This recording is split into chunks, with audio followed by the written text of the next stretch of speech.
Hi everyone, welcome back to my channel. So today I am planning with this Hocus Pocus kit from Graceful Muse, and I'm so excited to be collaborating with my dear friend Kayla of PrettyPlannerPages. You should definitely check out the video on her newly formed channel, brand spanking new people. And this is my second Halloween spread, again featuring my spiderweb nails. So yeah, let's get into it. So the first question is, favorite horror or Halloween themed song? Now, this one's going to be pretty obvious because it is Thriller by Michael Jackson. I mean, and I don't know if it's the song or the video that's doing it for me that I just love, but I mean, I can't help but think of the video when I think of the song. So it's going to have to be 100% Thriller by Michael Jackson. And the video, I mean, is iconic for so many reasons. The dancing being one, but just like a really cool plot line. I always think the woman in that music video is Nia Long. I don't know if it is or not. It looks a lot like her, like a young, 80s Nia Long, but I could be 100% wrong about that. But yeah, Thriller. Thriller definitely hands down. Name something you wouldn't want to run into in a dark forest or an abandoned building. Am I allowed to say a dark forest or an abandoned building? I generally try to avoid being in those kinds of places because I know bad things happen when you're in there. I wouldn't want to run into pretty much any horror movie villain, any creepy person. If anything, I think that I would prefer to run into a horror movie villain or a creepy person or something like that, probably in an abandoned building rather than a dark forest. Because I feel like an abandoned building, there's probably more things you can use to defend yourself. So pick up that stapler, pick up that whiteboard. I mean, who's picking up a whiteboard? I don't know. But I feel like I would definitely not want to run into a werewolf, for example, or a vampire or something like that in either a dark forest or an abandoned building. I would be totally okay to run into like a zombie in an abandoned building because I feel like I could probably outrun them unless I was cornered. I mean, how many zombie movies, Resident Evil, a bunch of other ones, have the protagonist been cornered in an abandoned building and like that's how they die? So kind of scary, but I would hope that I would be able to outrun them. So I hope that these are more like thriller zombies and less Resident Evil or Left 4 Dead, if you guys know that game, zombies, where those zombies are super fast. So yeah, give me super slow zombies in an abandoned building and some weapons, a stapler, maybe something like that. We're all good. Have you ever played with a Ouija board? No, I have not. My mother would never have let anything like that come into our house, much less let us play with them. So I've never played with them. I do know friends who in high school had them, but I, never played with them. I didn't actually get to go to a lot of people's houses in junior and high school, and they certainly would have brought it to school. So never played with the Ouija board.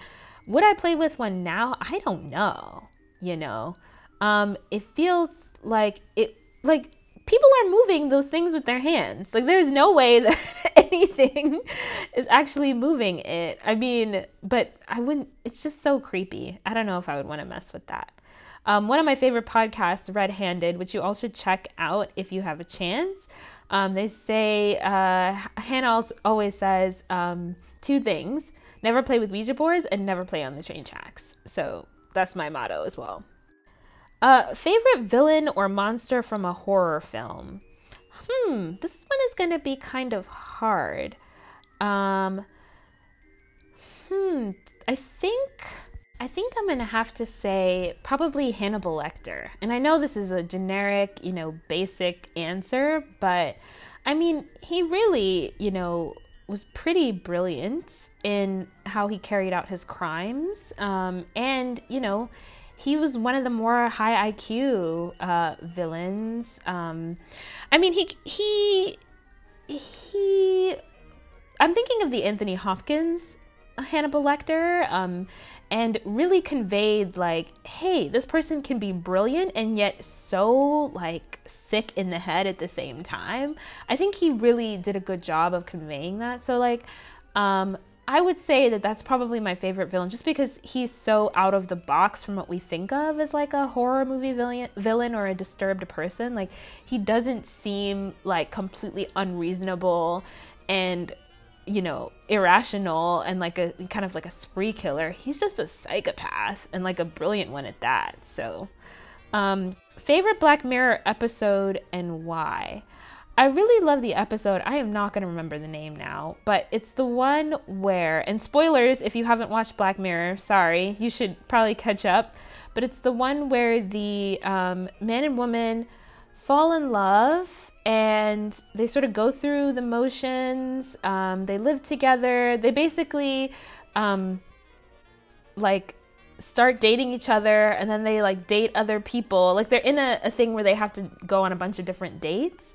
They date each other. It was great for a while. It doesn't work out. Then they date other people. Then finally they meet back up together and they decide like, hey, you're my person. And, you know, they like run away together and they're like, yes, we made it. We're going to get out of here. You know, we're going to get out of this thing where we're forced to try to find our life mate. And they get out of it and they realize they're in a simulation. And basically, like, that's how sort of online dating works in this world, is that they, you know, try to see how many times, despite all the odds, like your personas end up with the other person, and that's your percent match.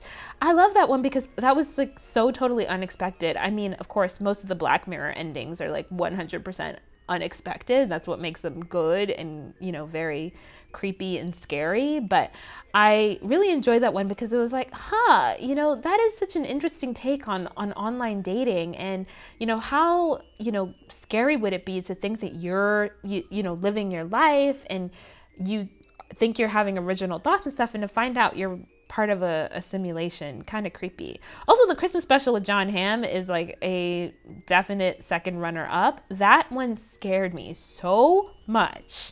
Like, the thought of being trapped somewhere and like someone having control of how much time passes for you is just like, oh my gosh, so creepy. What's your favorite urban legend? Favorite urban legends.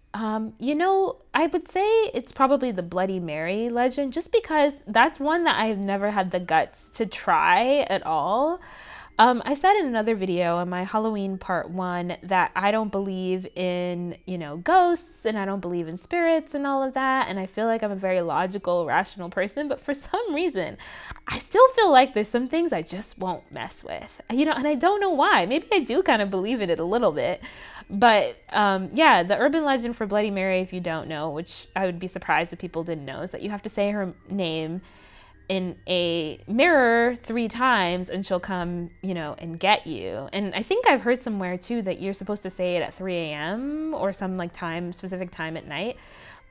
So yeah, that's a favorite one of mine because it's really creepy, and because it, you know, I don't know what happens if you do it, and I kind of don't want to find out. Like, I just feel like, you know, I don't know. Maybe I can't call myself a 100% completely logical, rational person, because if I was, then I'd be like, nothing's going to happen to me. I'm just going to do it, you know, but it still makes me nervous and a little bit like squicked to think about doing it. What scares me? I think in the like, you know, horror movie kind of global sense of what scares me, it's always creepy stuff.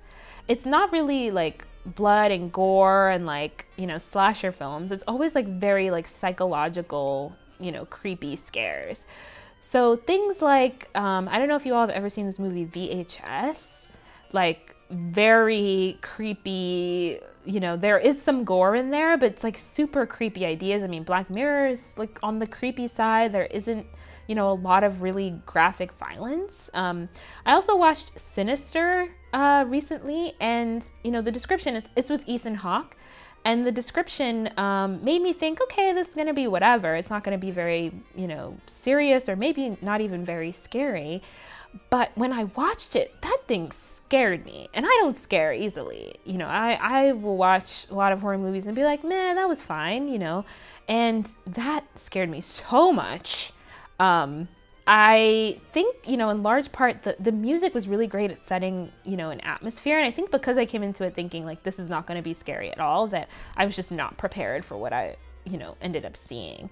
The first one, by the way, is on Amazon, I think, to rent, the first Sinister. The second one is on Netflix. They'll try to trick you into thinking that it's the first one, but it's the second one, in case you all are interested in watching. The next scary movie I'm going to watch is Hush. I got recommended that randomly, and it's about a deaf girl, and I think people break into her house. So gonna watch that. The last question is, if you were trapped in a scary movie, which one would you pick? And the first thing is, I don't really want to be trapped in a scary movie, but probably The Village, I would say. And I know this is a weird one because, you know, M. Night Shyamalan, I'm screwing up his name. People are probably going to think, meh, like he's not that great.